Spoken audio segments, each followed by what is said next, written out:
But lately, of course, we are seeing coups coming back. We're seeing Mali. We saw chaos, a president dying in Chad. We know what is happening in Central African Republic, and you have mentioned Ethiopia, which has been having a very good federalism, but of course ethnic federalism, which some people fear a lot in this country. Because if ethnic federalism is good, but at times if mishandled, can create terrible problems for a country. And of course Sudan and so many others.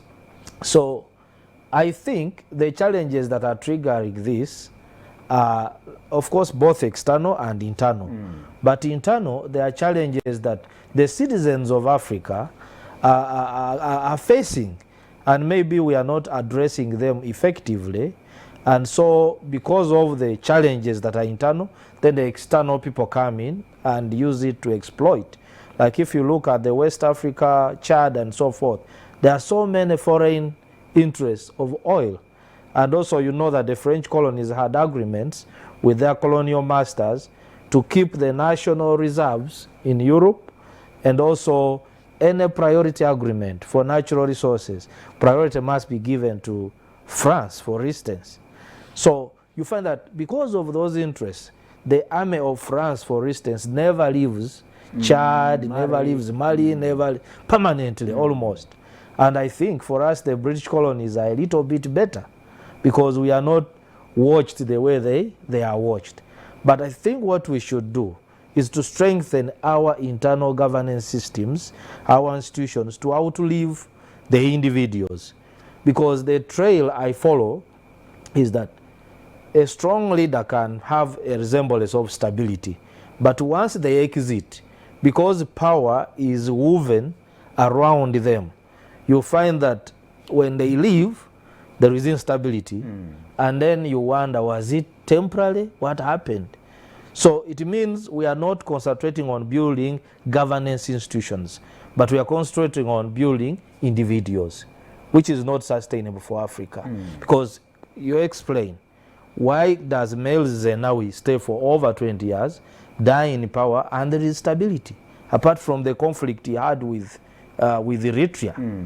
But after they sorted the Eritrean matter, there was stability. Now when he dies, we have a civilian, Hail Mariam, who is actually an Oromo but is not able to hold, and then a young person from the Oromo who comes up through the system gives hope, but the institutions are not able to support him to govern. So then we see Tigray is the one that brought most of the leaders in the military in Ethiopia. They come from the Tigrayan region, the military, and so many influential people. So people have been looking at Abiy as a reformer, but when you are reforming, sometimes you step on people's feet.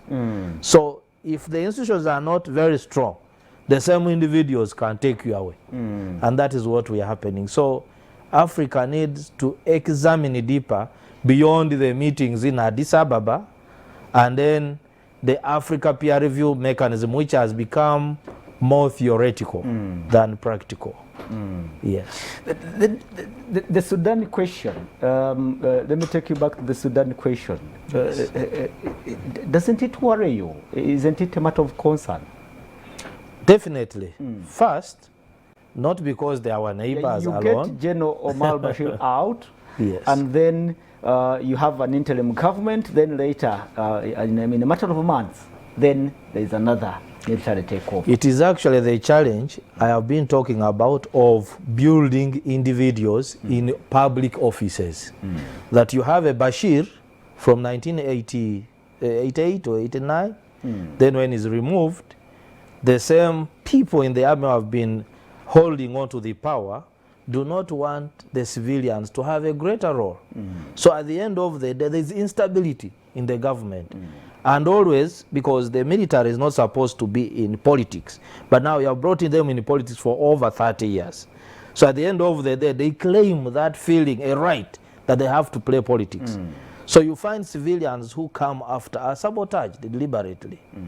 And this is bound to happen in many African countries where we have spent more time building individuals but not institutions. Well, the general picture of politics in Africa, looking at, as we looked at the Central African Republic, look at what is happening in the DRC, then you look at what is happening in Nigeria, banditry, and then the terrorism of the Boko Haram. Then if you cross over, then you have a Somalia, then Ethiopia also has problems. Who is safe? Actually, I wrote a paper called Africa Retrogression. If you went on searched it, you'll find it. Africa moves 3 steps forward and then 2 steps backwards. So a resemblance of progress is not sustainable. Okay. There are so many interconnected factors. And these relate to the way we govern ourselves largely. One, we don't respect our own citizens. If we don't respect our own citizens, then we shall not do the best to change their lives. And then you find too much greed in the leadership of African countries, where kinsmanship takes priority over nation building. And then you find that actually the stability you have set up is hollow. Definitely the situation is worrying. It is worrying. And we are quick to blame the colonialists. We call them foreigners. And we claim that if we were given a chance, we would breed our own mode of democracy. Of late, that has been the discussion. Do you believe so? I think in Africa we pretend a lot. And that's why when we go to the market, you want to eat mukene, you have to carry it in a black kavera so that people don't see what you have carried, instead of showing what you have inside. To be honest, democracy is universal. It is universal because there are principles of democracy. Okay, free and fair elections, respect for human rights, free media, and so forth. So if you have chosen the democracy path, your leadership must be anchored on those principles. But what I'm seeing, actually what Mugabe used to call a hybrid system, you find that we cannot draw a distinction whether we are doing democracy or dictatorship. We are just in the middle. At least if you go to the UAE, United Arab Emirates, and the Middle East, they don't elect anybody. Yeah. And it is known. But the state is moving and they are developing and so forth, because they don't pretend about democracy. You bring democracy here, we don't want, but we shall provide the health services, the good roads, and so forth. Or you choose democracy where you have a free and fair elections, respect all the principles of democracy. So in Africa, we need to go on the drawing board and think, where do we want to go? Like, do African states have what they call a national vision? That are collective, that are shared by the citizens of Uganda. In Uganda here, to be honest, we have a resemblance of stability. But if you went on the streets and said, as a country, what do we stand for? When I was young and we were studying civics in the primary and then politics in secondary, we used to say, for God and my country, you know, the principles of the national, you know, we would respect those things, and then you would see that there's a thinking around that. Today, honestly, we are, I call it either disoriented, or we don't know where we are heading, and then there is what we call, Muganda would call vaompiteo. You don't mind whether you step over someone whose feet, as long as you want to achieve what is the next for yourself. Well, you talked about that, you hinted on the hybrid democracy. I presume you're talking about that mixture of authoritarianism and some resemblance of democracy. Yes, we hold elections to show others that we also elect. But in reality, we don't believe in what we are doing. Some countries, I think some countries have tried that model. Has it worked, and can it work? Definitely it doesn't work. It's like you an individual. If you try to stretch your legs to opposite directions, you end up going nowhere, because you must be aiming at both legs must aim at the same place where you are going. So the hybrid cannot, because you'll have a mixture of violence, then it will lead to loss of trust in the system. You find the people turning up for elections are below 50%, because the rest don't believe in that the elections will change leadership.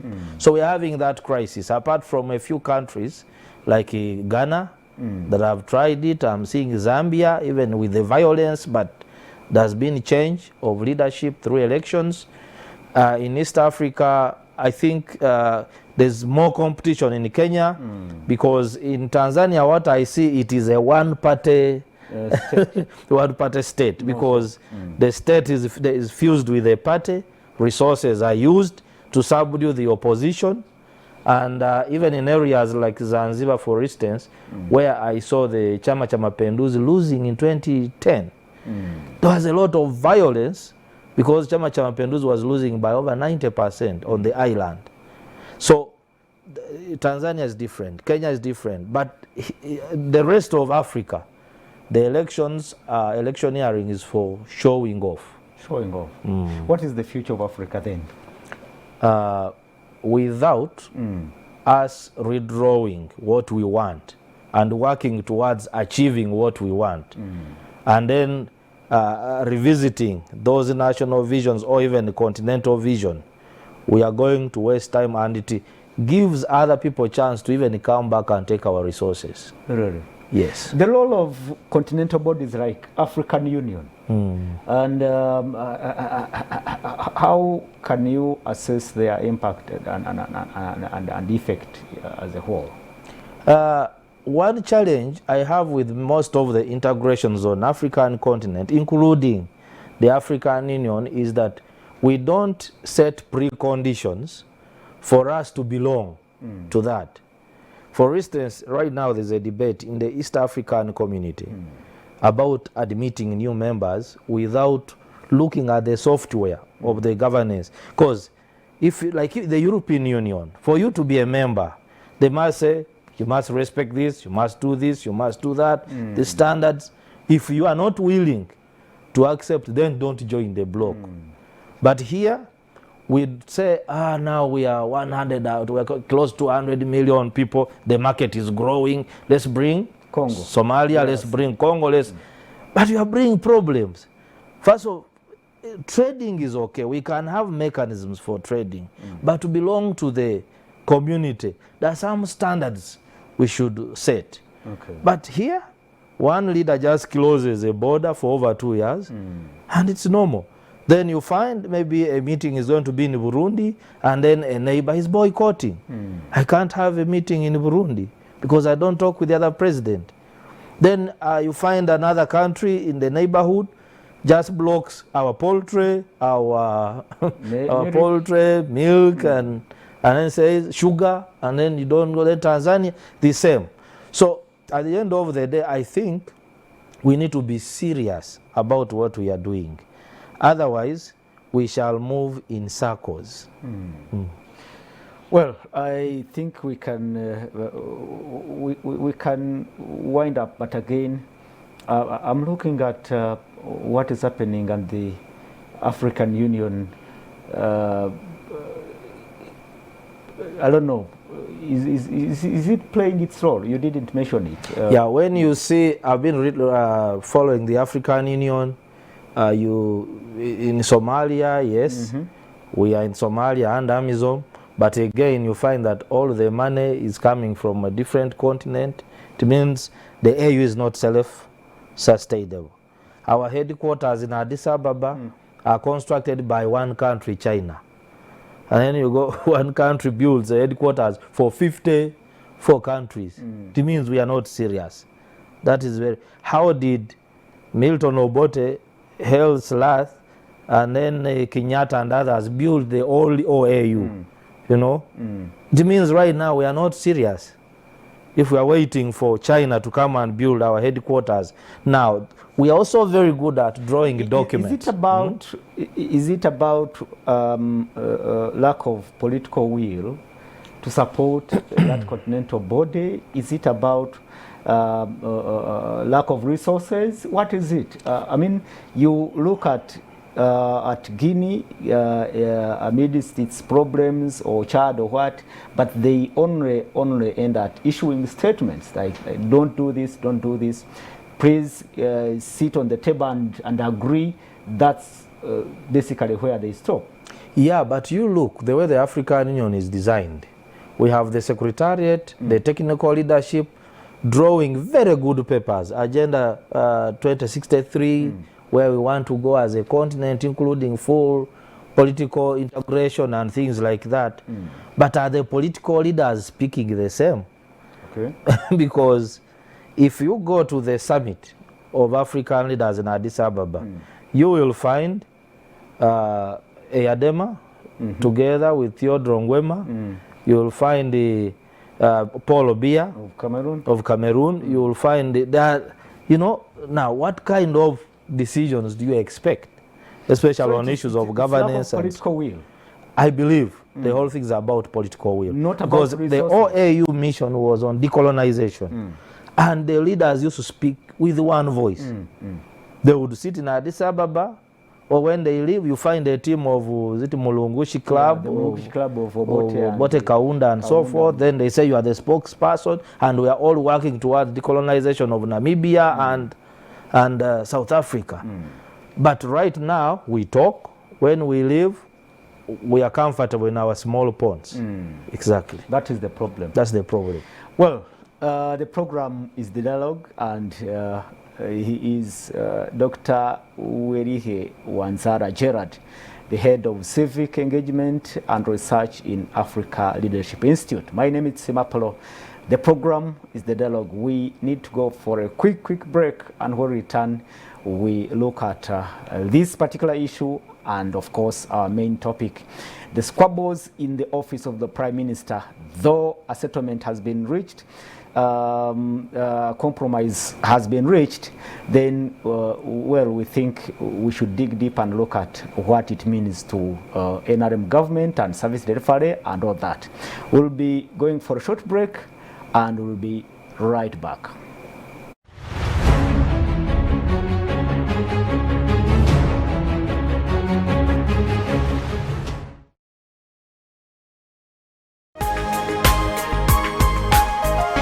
Soul Television.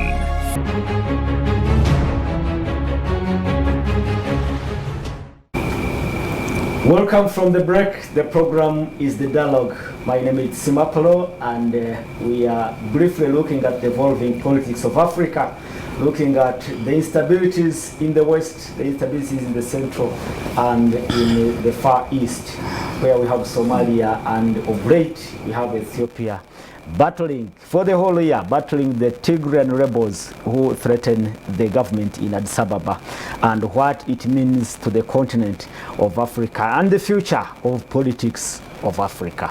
And we've been joined by Gawaya Tegude. Gawaya Tegude is an advocate and a veteran journalist. Welcome to the program, Tegude. Thank you, Paul. I'm happy to be here. Good. And well, we have Dr. Gerard Wanzara, the head of Civic Engagement and Research in Africa Leadership Institute. Gawaya, the discussion has been on what is happening in Africa. We had coups in the 60s, we had the Arab Spring, before that we had a semblance of democracy in the 90s, and then in the 2011, the Arab Spring of 2011, and of late we can see the military takeovers happening again. Mali, Guinea, of late Sudan, and now it may even happen in Ethiopia. What are you looking at? I think it is very unfortunate, very, very disappointing that so many years after independence, we're still basically doing certain things that we should not be doing. It's just like a child who does not seem to be maturing. If the child is maybe 15 years old and is still making poo-poo in his panties, then there is a problem there. It means the child is not maturing. If he's 20 years old, he still wants to share the same bedroom with his parents, there is a problem there. So I think we're seeing a situation of stagnation in Africa. And every time there's stagnation, then there's automatic retrogression, because we are meant, human beings were meant to advance continually. I think that's what the Bible says, from strength to strength, from glory to glory. That's God's perfect will for us, that every single day should see an advancement. But every time you have a situation where you're either in the same place or you're moving backwards, it's just about the same.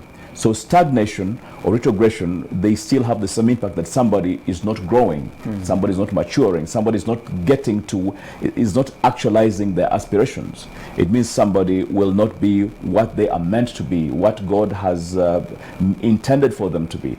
So this is a huge tragedy, and I think we need to once again ask questions. Where are we getting it wrong? 36 years ago, when Mr. Museveni came to power, he was saying, he asked a big question: what is Africa's problem? I think that's one of the biggest questions that a person can ask, and I think it was a very important question then, and he seemed to have a lot of the answers at the time. It's disappointing that he seems to have lost his plot somewhere along the line, because what he was saying was the problem then is exactly what he's doing now. So I think that's the disappointing bit of it. It shows that, again, we need to ask, what is Africa's problem? Because even those who we thought had gotten the diagnosis correct and maybe and said they had the prescription, again making the very same mistakes, or even worse than those that they found. So it means we need to ask again, where are we getting it wrong? It is a given that every time you have unrealized aspirations, you're going to have instability.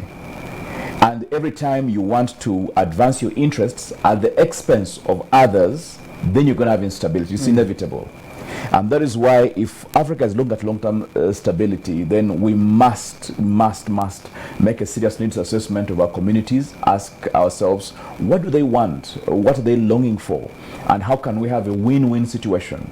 How can we have what we call live and let live dispensation, where everybody is winning? You see, when everybody is winning, everybody will be cheering. But when you bring a live and let die, I win, you lose so that I can win, or I win so you are losing, you're going to have inevitably instability coming in. So I think there is a lot of work to be done. I think we need to speak the truth to power.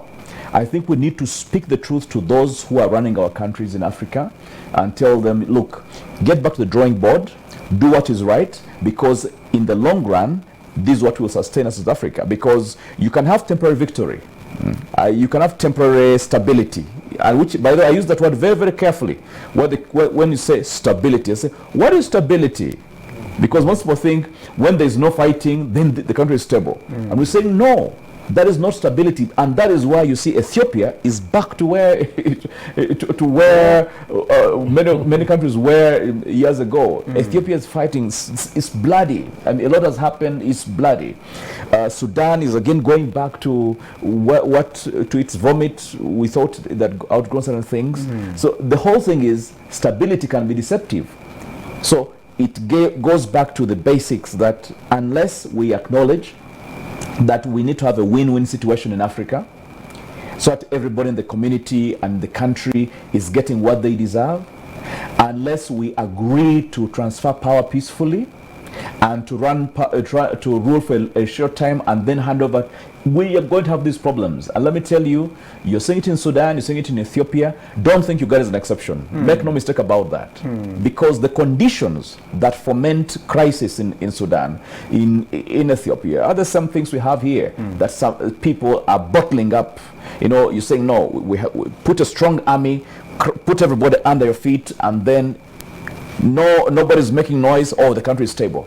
That is not stability. That's a dangerous dispensation, because once, just like a volcano, the moment it gets, it gets avenues to erupt, it blows up. And as Ugandans, as Africans, we must be thinking critical and saying, look, let us do what is right, and then we shall have no need to have war. Tengule, who is doing that? Who is presenting that platform for discussion of how we can do it? Because we at one point thought that civil uprisings probably would be an answer to those that want to overstay power. And I don't know, me and you and Gerard, if we look back to Tunisia, Egypt, we look at Libya, now we look at Sudan of General Omar Bashir. Has it really worked, or it's still early to judge, to give a judgment?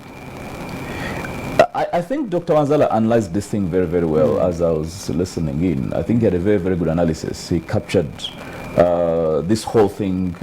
I think he talked about some of the avenues we have for conflict resolution. You asked about the AU, and he really, and I agree with him 200%, that when you have an institution that has no standards and you expect it to run the continent, you're going to have problems. I think Africa must establish particular standards. Just like the EU. You don't just join the EU. You don't just wake up one morning and say, now, since we're in Europe, we must join the EU. They say, no, wait a moment. We have criteria that you need to consider before you join us. You need to wash your hands before you come and sit at the table with us. And I think in Africa, everybody sits at the table because they're in the house. I'm saying, no, just because you're in the house doesn't mean you can sit at the table. That certain things have to be put in place. Wash your hands, and then you come and eat with us.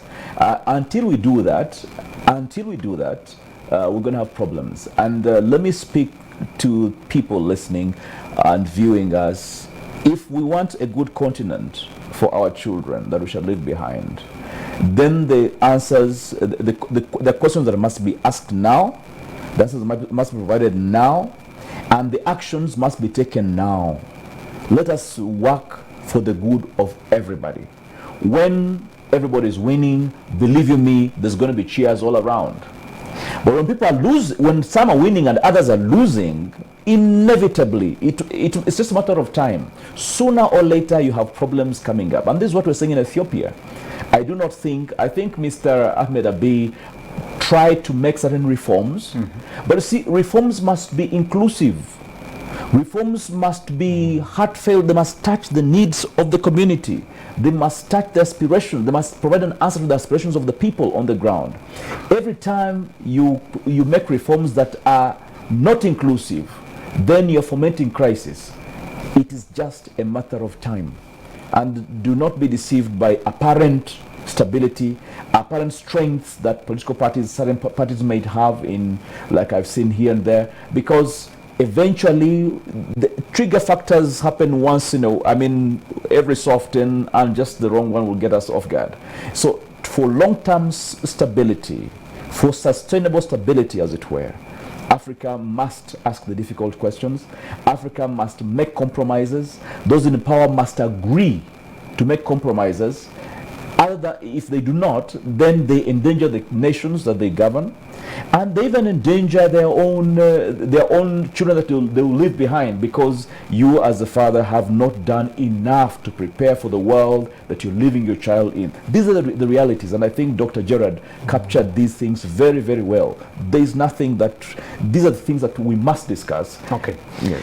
Finally, Tegure, I said in the first segment that we are quick to blame the foreigners for the mess that we see today, and we are also quick to tell them, let Africa handle its own problems. Do you think that works, or that can work? I don't know when we shall stop blaming the foreigners, because I think one of the signs of being a man is that you own up. You man up and say, if things are going wrong, this is, I think I'm responsible for my destiny. I'm responsible for what is happening, and I take responsibility. And once you take responsibility, then you're empowered, you're internally empowered to begin asking the right questions and make the right decisions. I think it's a soft spot that politicians usually have, to blame everybody else except themselves. I see that all around us, including this particular government. They blame everybody else except themselves. And that's what Africa is doing. We had the slave trade. I think that was unfortunate. That was a huge, huge tragedy. One of the biggest tragedies in human history. It should never have happened. It should never happen again. May God forbid.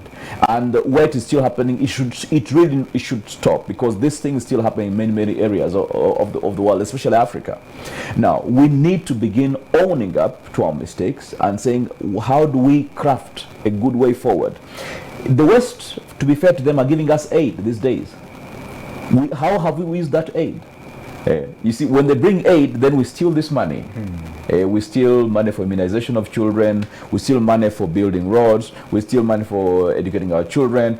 Every money they bring, we steal it. And then we still keep blaming the West. I think that is not right. That is primitive. I find that backward. I find that parochial. I find that unhelpful if we are to get solutions. So we should stop blaming the West and say, how do we empower ourselves? People have been saying we need trade, not aid. And I'm saying no. First of all, let us look at. I did a study in many years, 20 years ago in Germany, about how Germany evolved from the Second World War. The Germans, if you remember, they were beaten comprehensively, but they sat down and said, guys, we want to rebuild Germany. And they said, what we are doing now, we shall we shall not benefit, because it's a long way ahead. But we want to build a Germany that's going to be stable for our children, a Germany that our children will be proud of. And that's the foundation on which West Germany was built after the Second World War. Because you remember, after the Second World War, then there was that division, West Germany and East Germany. And East Germany was ruled by the communists and, if you like, controlled by the Soviets and the communist philosophy. And then West Germany. The unification. Yes. The unification came about 30 years ago. It's a recent thing. 32 years now, I think, if I recall correctly, 1989, when the Berlin Wall fell. Yes. Now, these guys laid a foundation that was solid, said, let us build for the future, like the motto of Machiavelli, we build for the future. And I think when you understand that, you understand why Germany is so stable. Said, we're building for the future. They did a lot of stuff. A lot of the money actually came from America. A lot of the money that Germany prospered on came from America, came from Britain, came from like Canada and all these other powers. They put money into Germany. So it shows that aid can actually aid a country to reinvent itself, to redevelop itself, to bring itself from the doldrums. It's a proven theory. Same with Japan. The road of democracy in Africa, we cannot walk it alone. That's what you're saying. Yes, but you see, my problem is that, you know, where he mentioned a good word, Dr. Gerard. He said every time you take several steps forward, you take even more steps backward. You take 2 forward, then 3 backward, 3 forward, then 4 backward. That's what we're doing. And that's why you're saying Ethiopia was supposed to be one of the most advanced economies here, because they didn't go through the thing of fighting for Spanish independence or what have you. They fought the thing long ago, stabilized, they never colonized, they had a chance to grow. They're now behaving like they're a democracy of yesterday. These are problems that we must address. Inclusion. Play a game of inclusion. What do you need? What does Gerard need? What does Apollo need? What does Degula need? You minister to their needs. If everybody is getting what they need, chances are there will be stability. But every time somebody wants to control everything and say, for me, let me have everything here, then I will decide who gets what. You're going to have problems. It's just a matter of time. You're going to have problems. We're going to have 5 minutes to go, or 6. Let's wind up on this particular topic. Are we on that road? Probably. Do you see us on that road to correct our mistakes? But I'm talking alone. I think I want to give him the last 3 minutes in just 1 minute. Do you see us as Africans on that road? Probably. Let me tell you. I'll be frank. No. Okay. There are countries where I think there is hope. I look at Kenya. Kenya is. I think there's some good things happening in Kenya. I think there's a lot we can learn from them. The issue of peaceful transfer of power, but it looks like a small thing, but if you have no mechanisms to transfer power peacefully, any gains you have made are temporary. If you have no mechanisms by which people can democratically access, in other words, if you cannot democratize the criteria of access to state power, every gain you have made is temporary. Okay. Libya was supposed to be advanced, well-built infrastructure and all this transport infrastructure, all these houses, all these wonderful high-rise buildings, and we thank God for that. But you see, Muammar Gaddafi, whatever you say about him, he made the same mistake. You want to control everything. You want to be the first, the alpha and the omega. Your gains are temporary. That's what caused Libya's problems. Libya's problems are not caused by the West, or were not caused by the West. They're caused by Muammar Gaddafi failing to construct a system that will last forever. Failing to construct a system that is for Libya, by Libyans, and for the benefit of Libya. And he built everything around himself. Whatever gains he made were temporary. It took just a few weeks. The whole place was blowing up. Now, that's the something I can guarantee you we shall see happening in every country, including this one, where people are still concentrating power around themselves instead of decentralizing everything. Decentralize political power, decentralize the economy, decentralize and democratize the criteria of access to state power, that somebody can wake up one morning and say, I want to be president tomorrow. Say, yeah, you campaign, we shall give you whatever. And then he goes, campaigns, they count the votes. If he wins, he goes. If he doesn't, whatever. Until we do that, we shall still stay where we are. As a matter of fact, we shall still keep going backward. David, Gerard, Dr. Gerard, in just 2 or 3 minutes as we wind up, let's answer the same question. Do you see us, now let's talk about Uganda. Do you see us taking some steps in the right direction to avoid probably what is happening across the continent? No, I think if I'm to use the analogy of a baby, which he talks about, I think the baby has stagnated. A 15-year-old is still doing poo-poo in the pants. The pants. Because our challenges, honestly, are very broad right now and complex, and they all relate to, because me, I'm not looking at democracy, the path to democracy, as electioneering only after every 5 years. I'm looking at the quality. If you finish parliamentary elections today and you have 200 petitions before the judges, everyone is saying my victory was robbed. Then we must ask ourselves, are we doing the right thing? If we create new administrative units less than a year to elections, town councils and so forth, then a few months later we say they are redundant, there's no money. Are we meaning, is there a democratic way of sharing resources, or we are playing with the minds of people? And I think the minister even said they were created out of excitement. Excitement, exactly. I saw Honorable Minister of Finance conceding that they were created out of excitement. Political excitement. They are there, everybody is a chairman, everyone is a secretary, everyone, but they don't have the resources to run the democracy they are talking about. So I think we need to look at the model. Even the power sharing, is power concentrated in a certain place and other people don't actually have the power? Because then how do you find a scenario where everyone is saying, oh, can I see so and so, help me see so and so, individuals? I think it should be systematic. If I want to see minister so and so, or I have a proposal to develop such a project, it should be open, there should be a system. But if you are having maybe project hawkers, the way we are calling them, that's not democracy. Okay.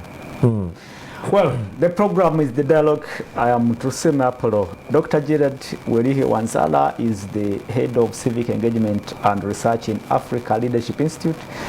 Gawaya Tegule is an advocate and a veteran journalist. We will be going for a short break, but when we return, we'll be looking at the squabbles in the office of the Prime Minister. Somehow, the conflict has been resolved from what we were told, but again, we look at the effects of such conflicts in a big office as the office of the Prime Minister, and with all its history of mismanagement and all other issues. Let's go for a break. When we return, the dialogue will be right there.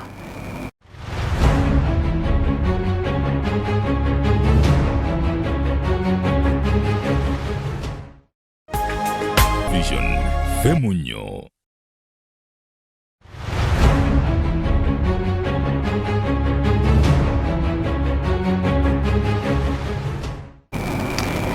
Welcome from the break. It is the dialogue. My name is Timapolo. We have Dr. Gerard Werike Wanzala, the head of Civic Engagement and Research in Africa Leadership Institute. And we have Mr. Gawaya Tegule, an advocate and a veterinary journalist, and looking at issues of governance across the continent. We dedicated the first hour to the politics of in Africa, and I think it was worthwhile. And now we come back to look at what is happening in Uganda. We talked about a conflict that erupted this week. We got to know about it this week when Engineer Hilary Onek, the minister in charge of refugees and disaster preparedness, when he came out to accuse the Honorable Robert Nabanja of usurping his roles, the roles in his office, and micromanaging the office of the Prime Minister. And the question is, what does this mean to the NRM government and service delivery as a whole? I will start with Dr. Gerard. Your take on the squabbles in the OPM. Yeah. When you told me we were going to discuss this topic, I thought hard to reflect on what is the role of this office of Prime Minister. So I had to revisit the Article 108A of the Constitution to see what does the Prime Minister do. And then I also had the privilege to look at the vision of the OPM. The vision of the OPM is to have coordinated, responsive, and accountable leadership at the cabinet level. And then I looked at the role as one, coordinating the legislative agenda as a leader of government business. So if we don't see bills from government on business actually on the floor of the House, because they take it to the business committee before they are presented to Parliament, then we know the office is not working. I think there's a time I used to sit Right Honorable Rebecca Kadaga quarreling with that office when they were saying there's no business in Parliament. So that is a key role. And then the other role is coordination of ministries and monitoring and evaluation of implementation of across the respective ministries. So now when I look at the office, the Prime Minister, are you able to go everywhere and be involved in the distribution maybe of hose? It's not possible. So it gives the role more at policy level, engage at policy level, and then occasionally doing the monitoring. And also when you're designing these systems, you need to avoid the trap of the implementer at the same time being the supervisor. So because if you are entangled into the implementation and something goes wrong, at the end of the day you will be held accountable, and yet you are not. But with due respect, I think it is okay for occasionally the Prime Minister to go and see what is on the ground. Right Honorable Amama Mbabazi one time confessed and said, when he stood for president, he said, I am sorry. I think he got stuck between Tirinyi and Parisa on his way to campaign. The vehicle couldn't move. Then he said, we have been in Kampala, I thought we were working, but I regret I did not know the country that we were ruling.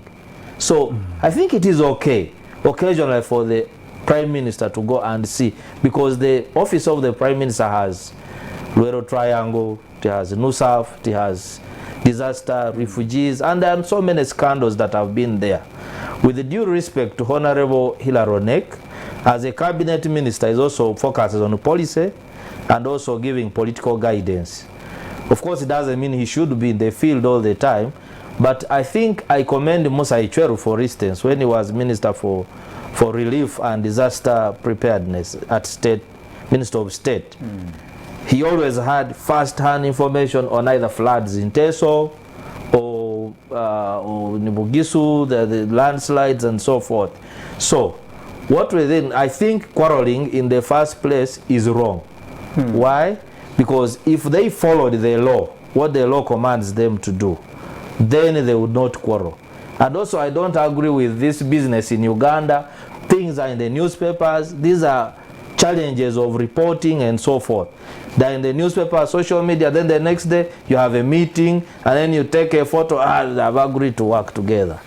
To me, it doesn't make much sense. In the beginning, yes.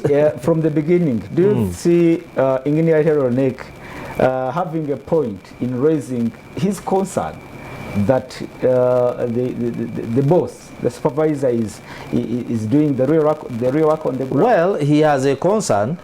Of course, there may be other people who may be shy of writing what he wrote. He has a point.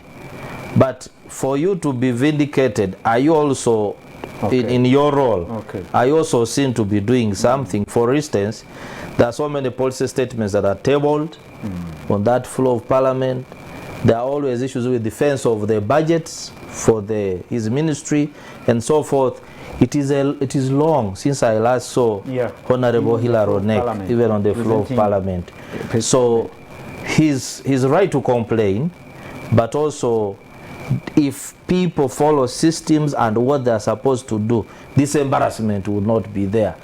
And they should not take photos, come and tell us, oh, the Africans are agreed to work together. It's not personal. They should actually apologize to the citizens of Uganda and say, we are really sorry, maybe we have not oriented the people very well, but we have agreed that the leaders should stick to serving the people of Uganda by following the right structure, the right reporting procedures, and doing their respective roles.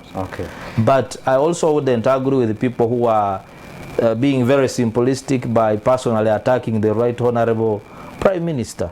I think it's not right. It's not right. Mr. Teguli,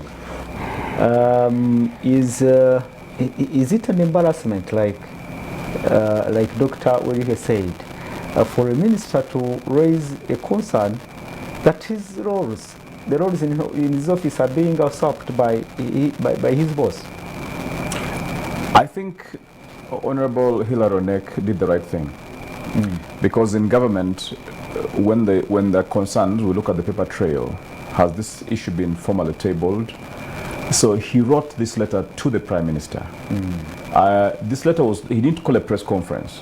He simply wrote to the Prime Minister, copied to the President, and I think 3 other people who are supposed to, Speaker of Parliament as well, and I don't know who else.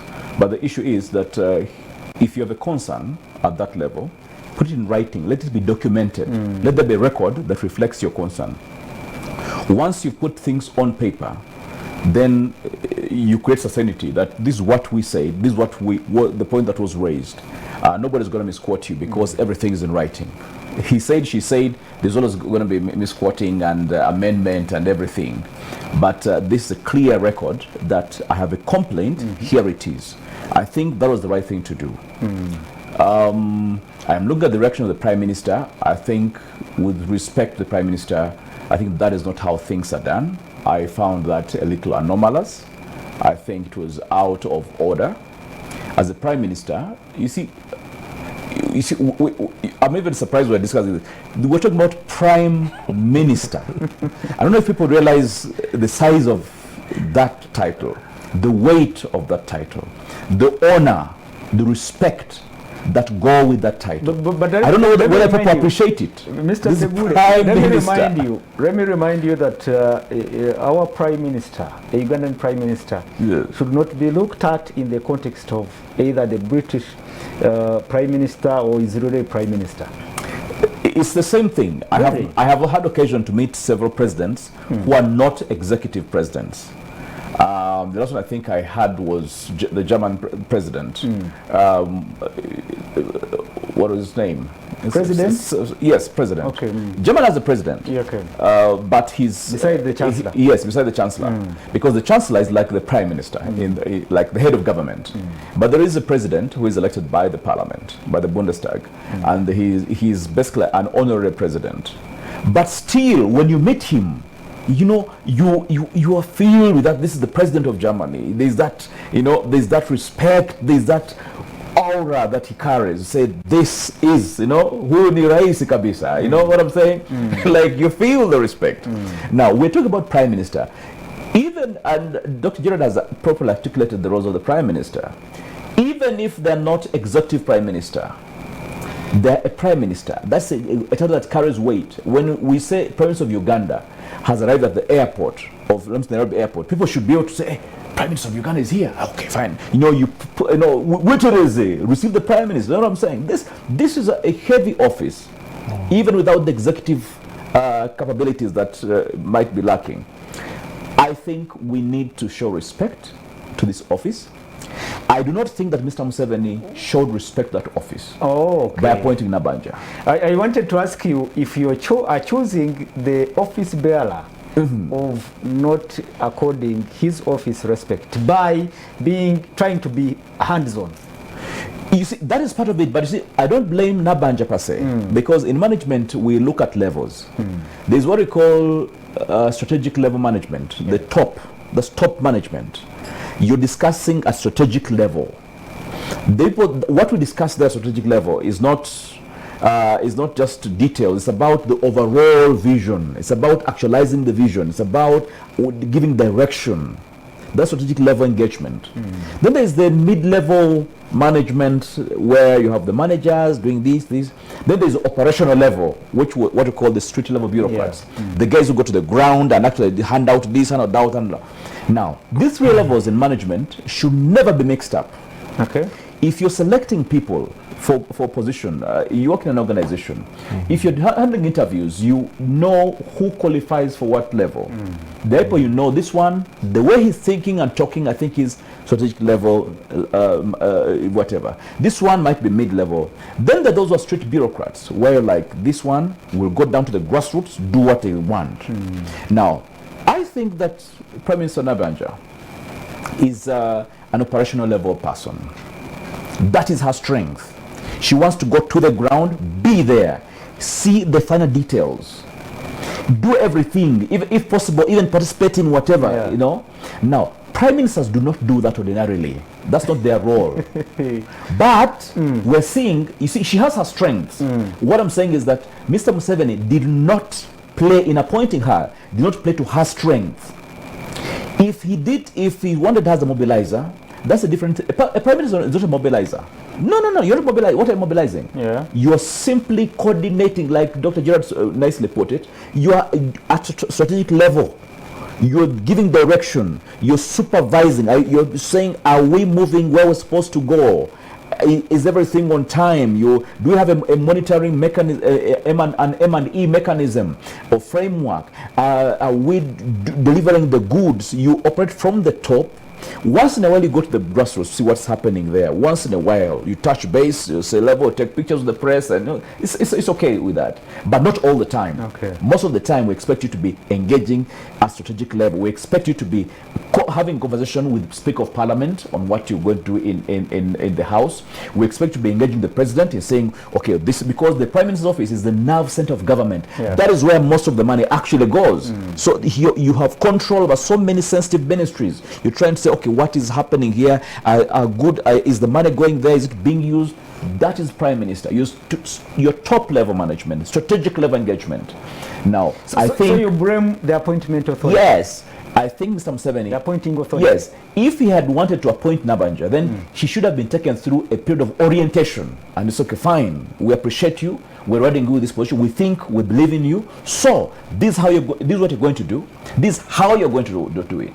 I don't think Madam Nabanja was given that orientation. So the problem is not Nabanja per se. I want to look at the appointing authority and say he did not do what he's supposed to do.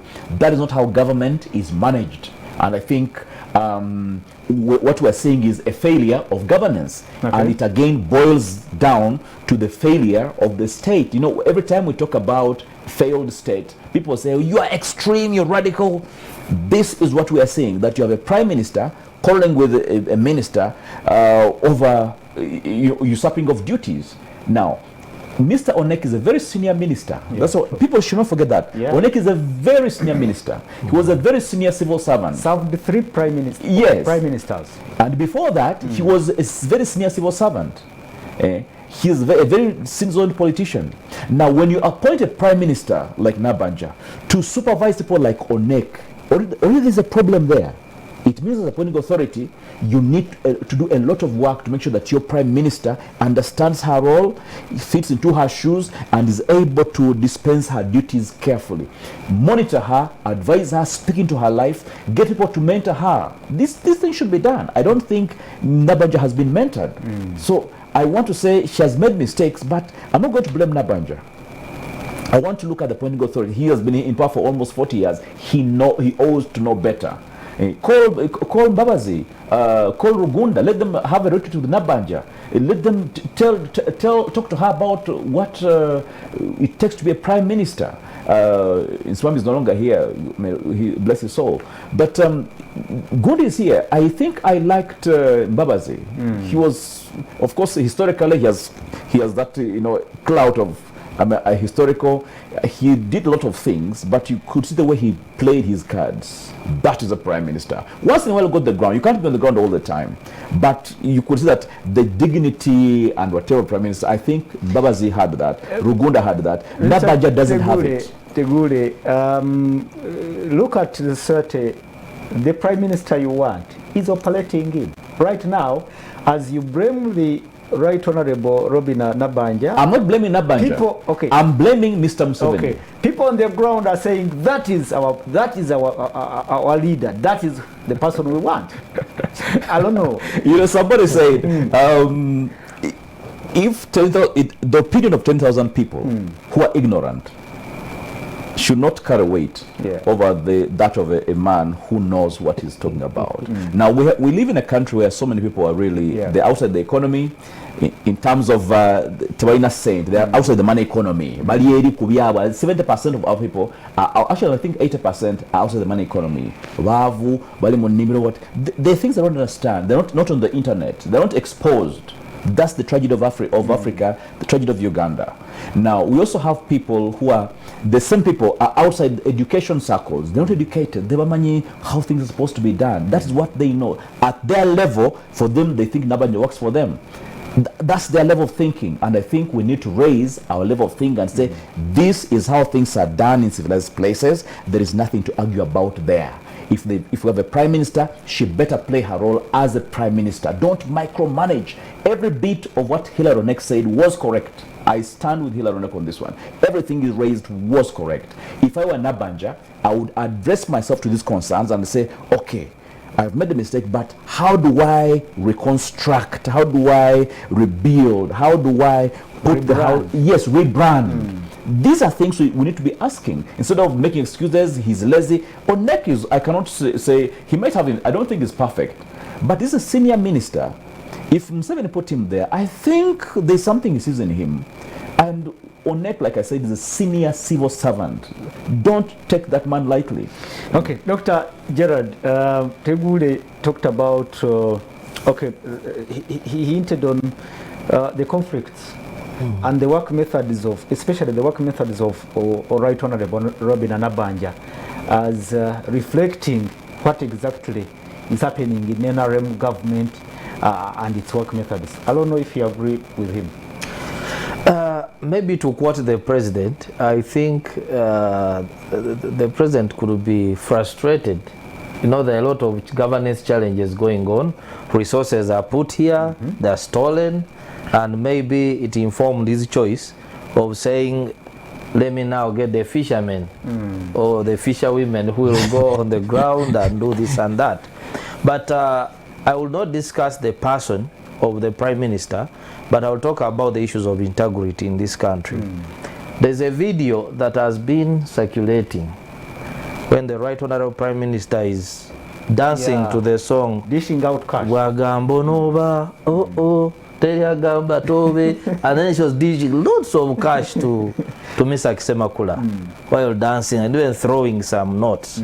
I saw another video where she was giving money and saying, Museveni Agabude, it was a crowd. And then, so this habit... That is the prime minister. That's a prime minister. I think this habit of us behaving like either Nigerian drug dealers and so forth, we just have the money to throw in the public. We are planting a very bad image in this country. Because first of all, We recognize from our reports from the Uganda National Bureau of Statistics that we have extremely poor people in this country, some of who cannot afford a meal in a day. You move around the streets of Kampala, on the neighborhood, Wakisokira, the number of sigiris, charcoal stoves, roasting, role, chapata, and so forth.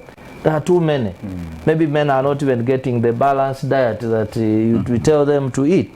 But if we see ourselves either throwing money in the public, I think it somehow even radicalizes the population that we are leading.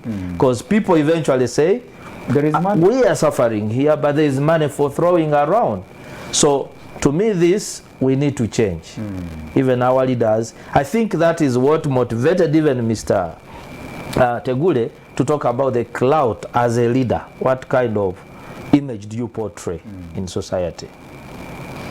All right, and going forward, now that somehow the conflict has been resolved, what do you see?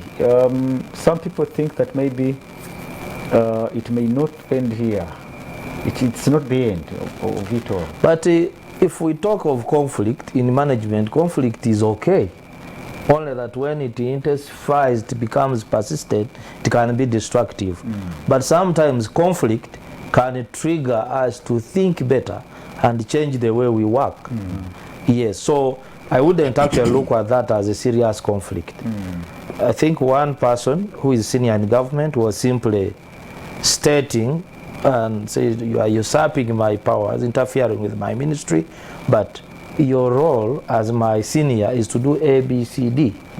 So trying to draw someone, and I don't think Honorable Hilary Onek intended that letter should leak, but also the way we are recruiting people in public service nowadays.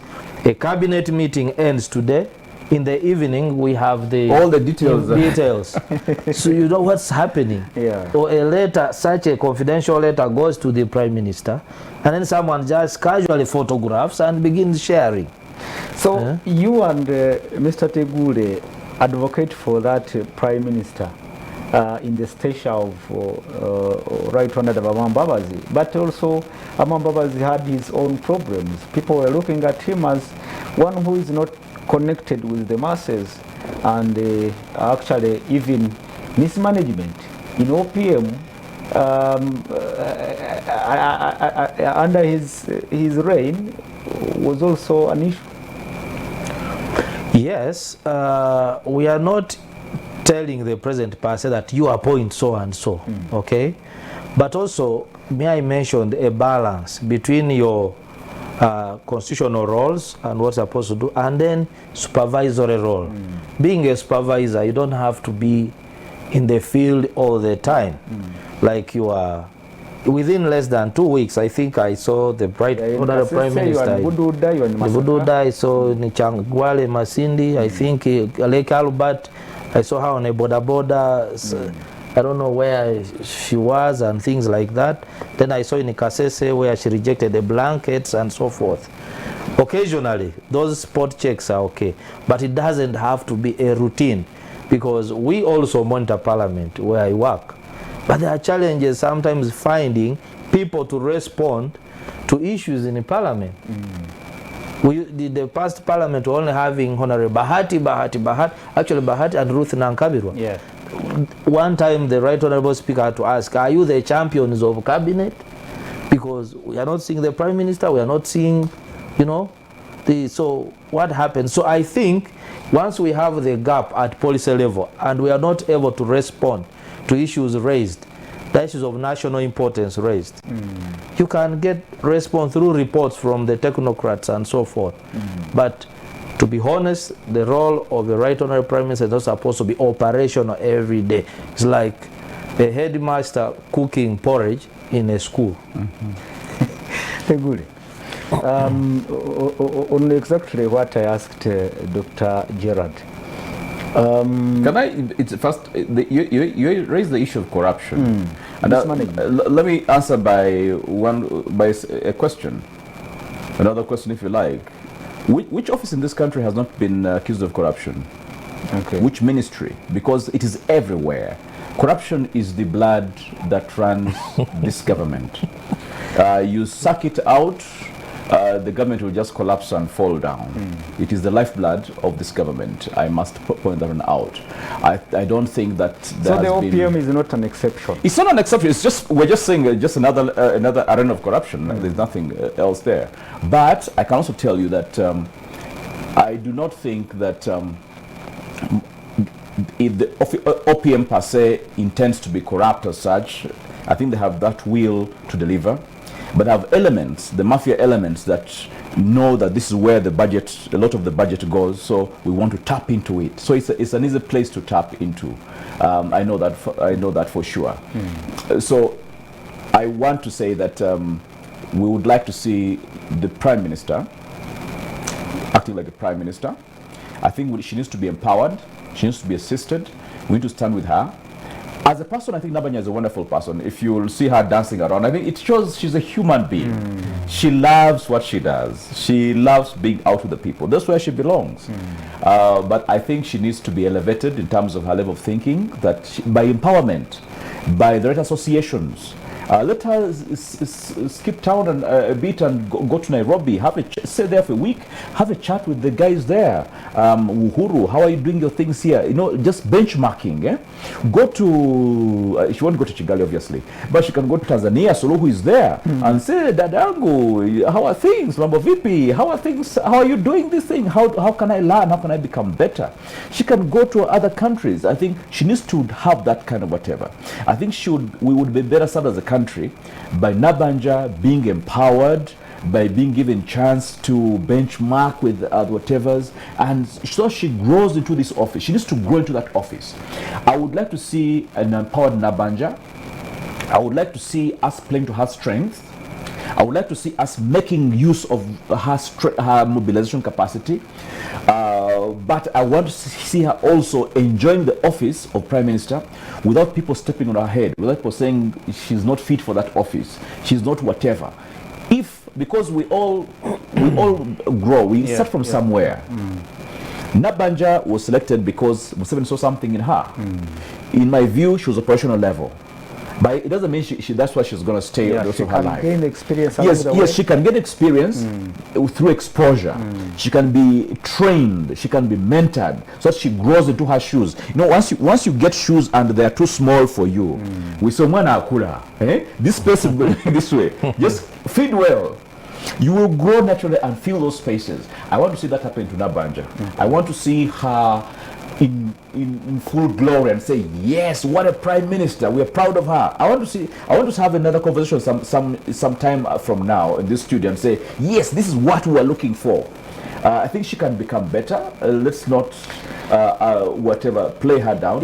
She can become better. Let us support her. Is the Right Honorable Robin Nabanja alone in this government after that issue of fishermen, the cabinet of fishermen and fisherwomen? And will this conflict be the last for us to see? Like Dr. Gerard said, conflict is not always a bad idea. It can be a trigger for growth, for reflection, through reflection and research on what has gone wrong and how things can be made better. I think we can learn from this spark that happened, because it shows you that conflict always shows you that people are thinking. It means there's thinking going on. It means you have a Prime Minister who's very active, maybe hyperactive, too active therefore.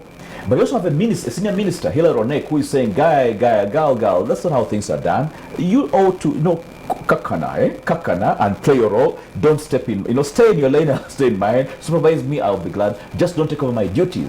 I think it means that there is a desire to work. There's a desire for people to get things right. We can build on this. Okay. There will always be conflict. As long as their brains working, there will always be conflict. People should not be agreeing all the time. I always tell you in my own team, in the farm, I said, guys, we don't have to be agreeing all the time on everything. Let us disagree, because it means brains are working. But then how do we manage that conflict? Once it happens, how do we manage it and how do we build on it? So I invite the president to build on this conflict. Let him call Nabanja and whatever. Let them have a good tea. think the press conference was a good start. I don't think the wounds are healed yet. Yeah. No. But it's a sign that there's commitment to what? To get things underway. With the time, the wounds will heal.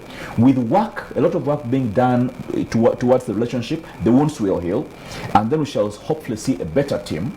But I would like to see, and I pray that I will see Mr. Museveni empowering his team, speaking to their lives, invest in them, mentor them, show them the way, let them grow.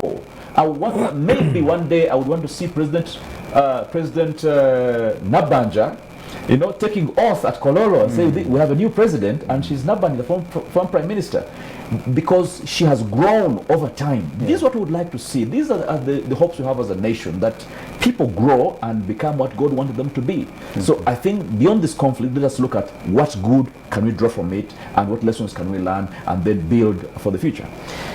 Dr. Gerard, under this NRM government, under NRM dispensation, actually you blame those who blame Nabanja. Me, I don't want to blame Nabanja, because even President Museveni has always been accused of launching taps, water taps, and this. He has been doing these things. The micromanagement. So, under this NRM, do you see service delivery either improving or being affected by what we saw? I really don't have much hope in improvement in service delivery. The fishermen are not going to do anything. Well, there is I'm seeing people active. I'm seeing Honorable Peter Ogwang moving around, but it's a challenge fighting corruption alone. You are moving from district to district, and then maybe you have not properly investigated. You arrest some people, put them in the police cells. When you walk away after 20 minutes, they are back in office. So we want to see, maybe to follow up and know the impact later of that. Because I've been following Wujiri, Kamuli, Igang. He has arrested people stay just 30 minutes out of the office. They're accused of corruption. Then when you leave, they go back to the offices. Because we even saw it in Wakiso, a minister of lands. Also yes, closed. he went and closed, and they are all back in the office. Because the PS, apparently there was a disagreement. The PS said, people will take us to court. And where are we getting Which those? Is actually the truth. Because people must know, a minister has no power to close an office. A minister has no power to arrest. Let me make that clear. You can order an investigation, but you have no power to say arrest him, because who are you? Have you investigated? Are you a court to say he should be? He has committed a crime. Do you remember an incident when President Museveni ordered the arrest of health workers at, was it Kauku Health Center somewhere? Yeah, I think I remember. And when he ordered that a police officer should be stripped of, anyway, I don't know, because he's the commander-in-chief. But I am trying to relate those incidents with what the ministers are doing right now. And they're all illegal, I can tell you. Even the president has no power. Let me put this. Under the laws of Uganda, the president has no power to say arrest him. Because then you're causing a detention against due process. The president has a responsibility to order an investigation and inquiry upon which an arrest can be made. Same with the ministers. But every time you say arrest him, then police arrest because the president has spoken. Then they get there and then they say, so what do we charge? Because you have to enter everything to the station diary, and then you draft a charge sheet, do statements, then draft a charge sheet, take for sanctioning. These things have this due process in this country.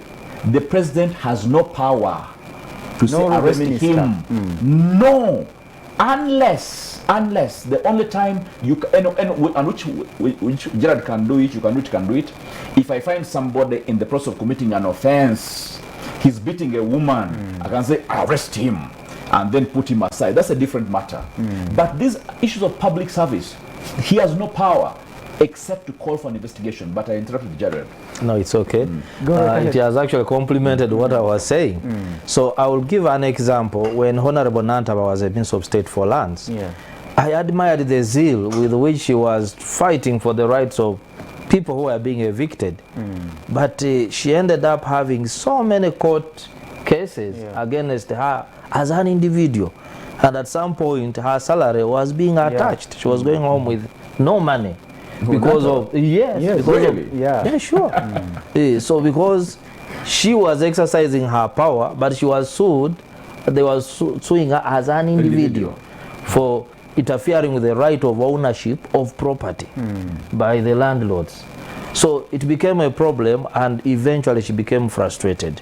So me, I think, if we want the government to be effective, let's empower the constitutional bodies that are entitled to fight corruption, the IGG, the PPDA, the Office of the Auditor General, and then we also empower the CID, which does the investigations, and let the DPP be independent.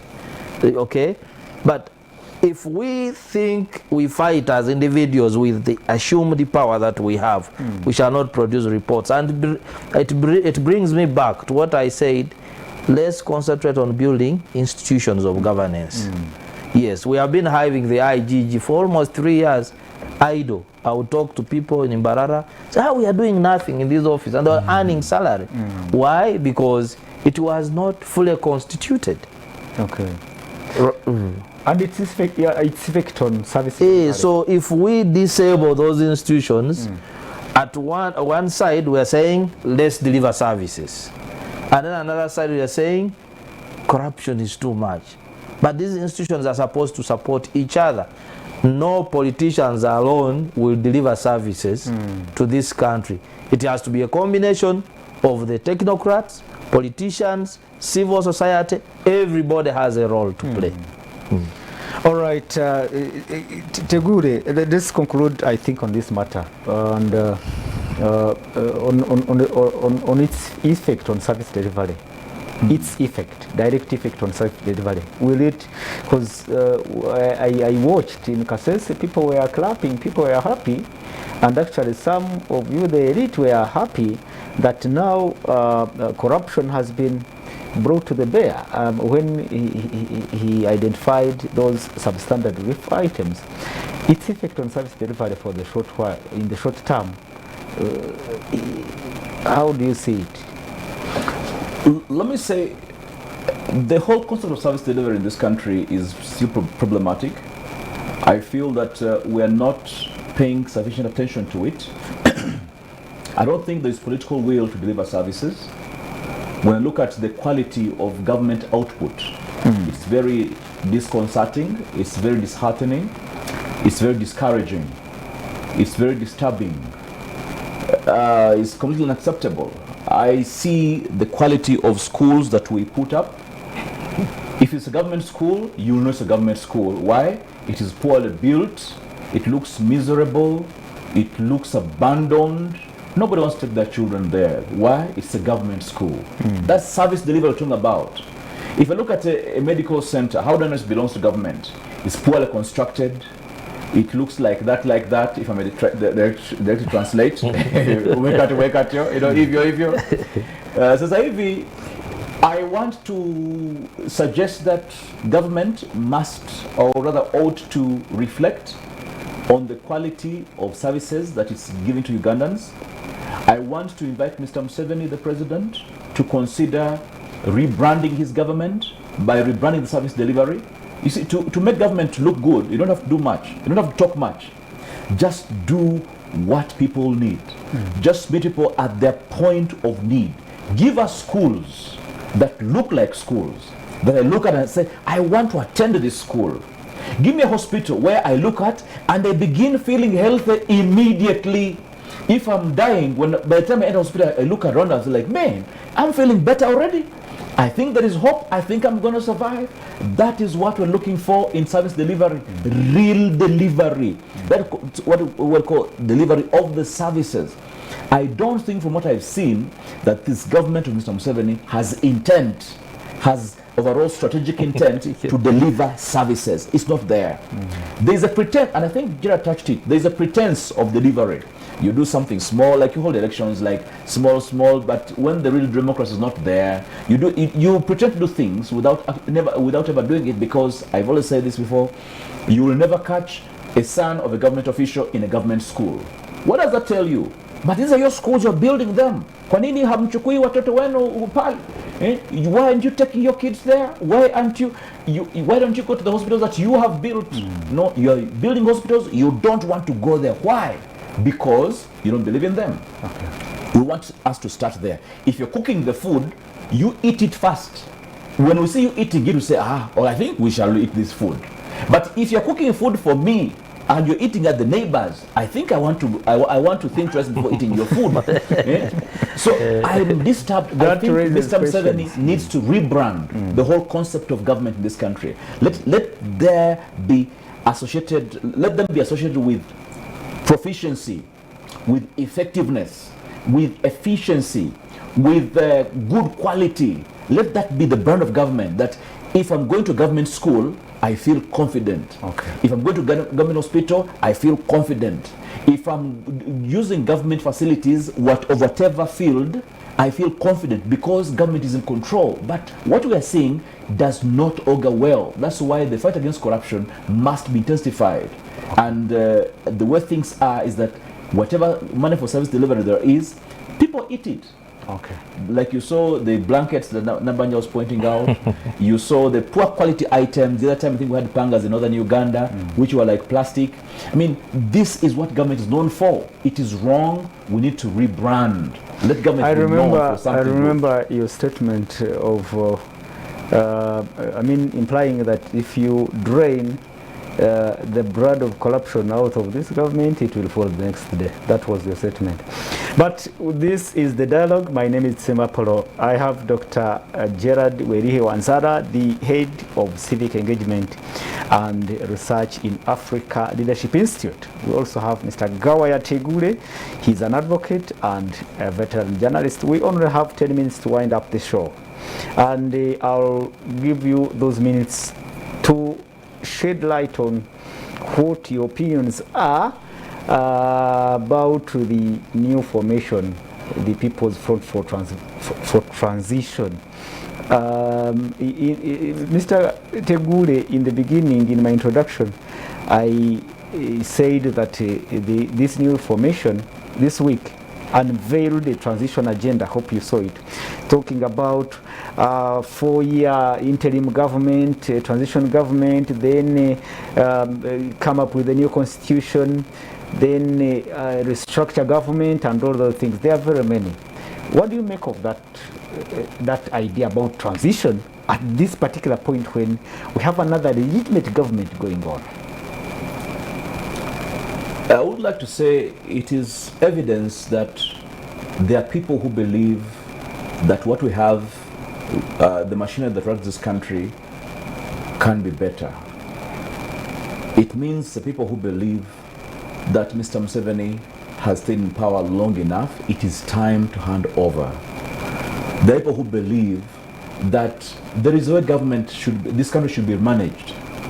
There's not that, and that's not happening at the moment, and therefore we need change. And the good news is, these people have not launched a declaration of war.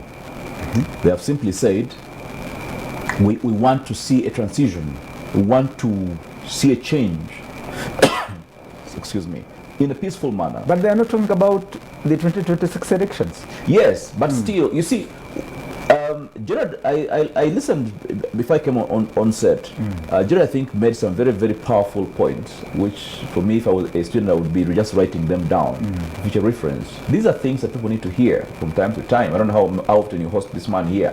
I think people like this, you need to have them from time to time so that they can educate the people, because people do not know. There's a lot of propaganda that's being sold to the masses, and they're falling for it, unfortunately. But you want people like Gerard to speak into people's lives, that they may understand. People need to know. We have a huge majority which supports the NRM, I'm told. But most of these are ignorant people who do not know better. If they knew better, they would not be voting NRM. That's what I want to say. I think, and that's why Mr. Museveni has the problem that the elite don't like him, don't vote for him.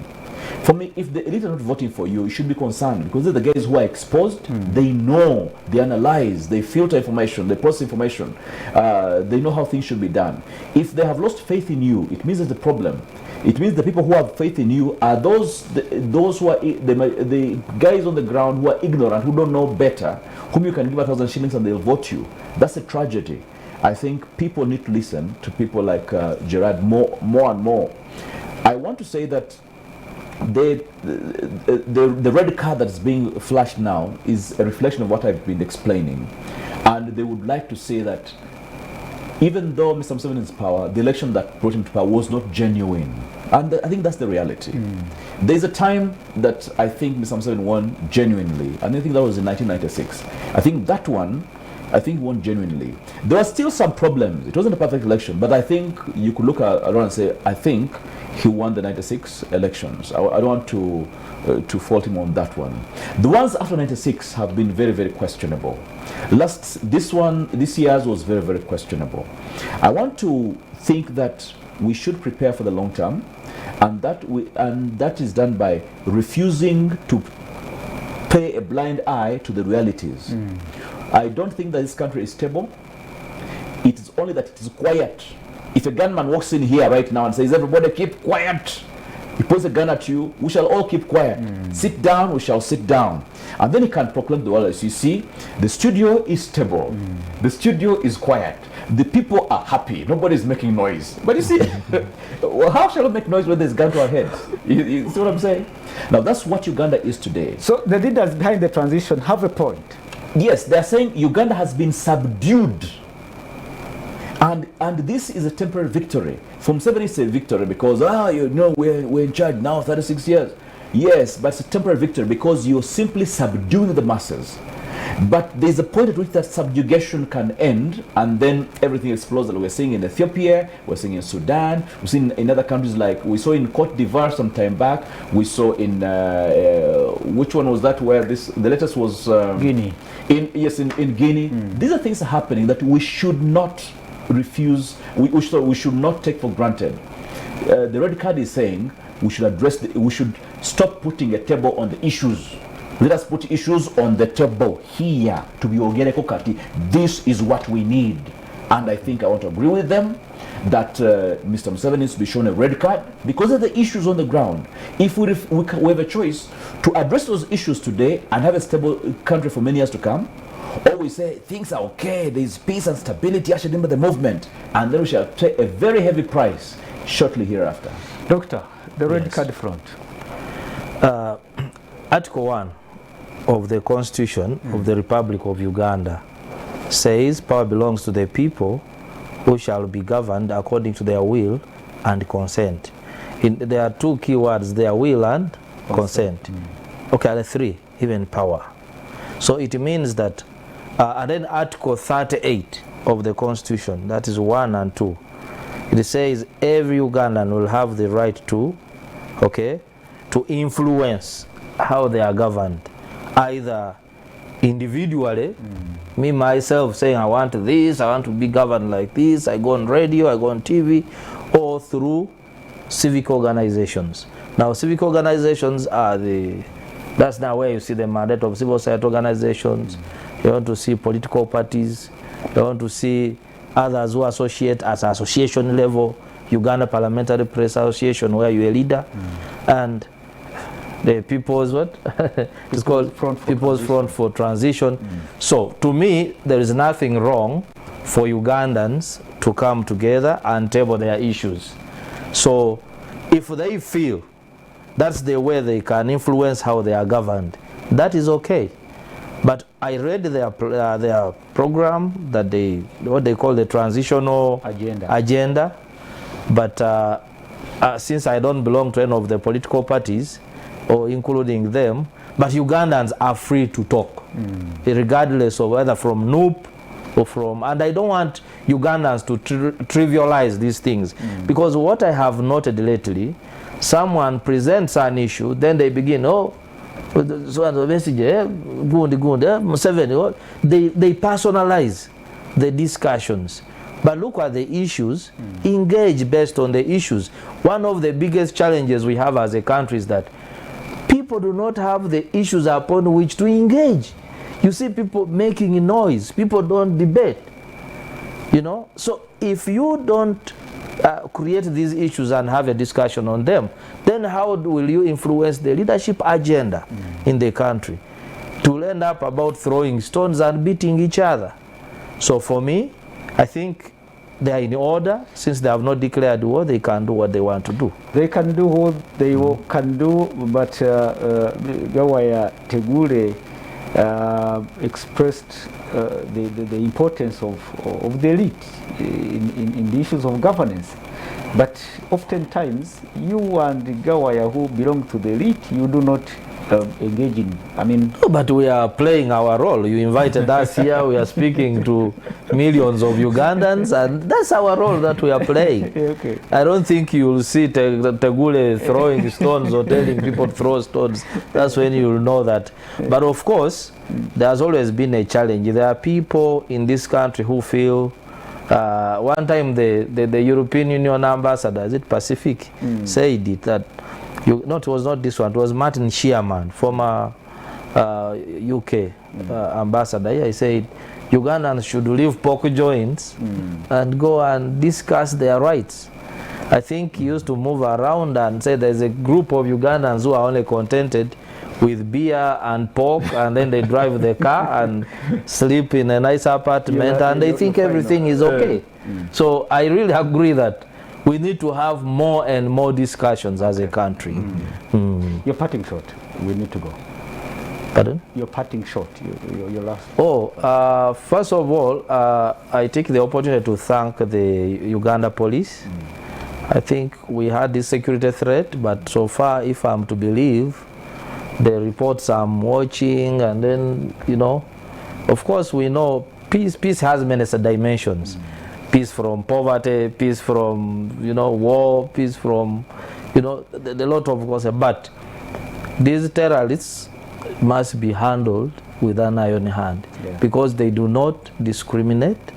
Whether you're a fellow Muslim, if you are in the bus, you'll also blow up. So I thank you so much for the opportunity, and I'll be glad to be here again. Thank you. Gawaya, just 1 minute.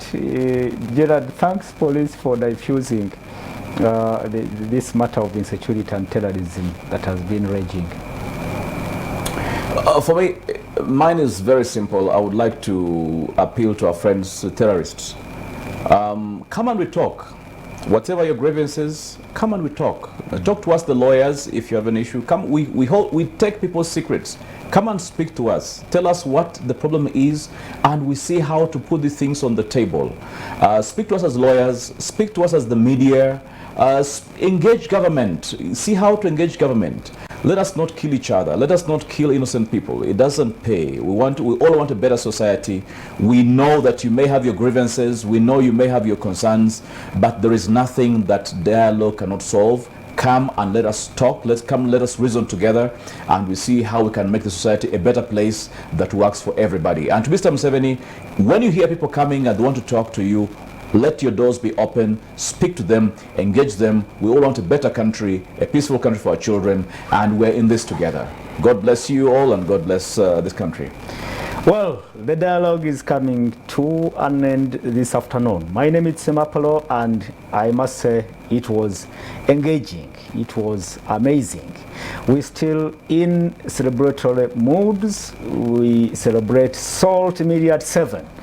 And we owe it to you, who are our viewers, who are our supporters. You have really, really done a great job. Stay watching, and we'll be back next Saturday. My name is Semapolo. I must thank our guests, Mr. Gawaya Tegule, an advocate and a veteran journalist, and Mr. Dr. Gerard Wanzara, Head of Civic Engagement and Research at AFRI. Good afternoon, and have a splendid weekend.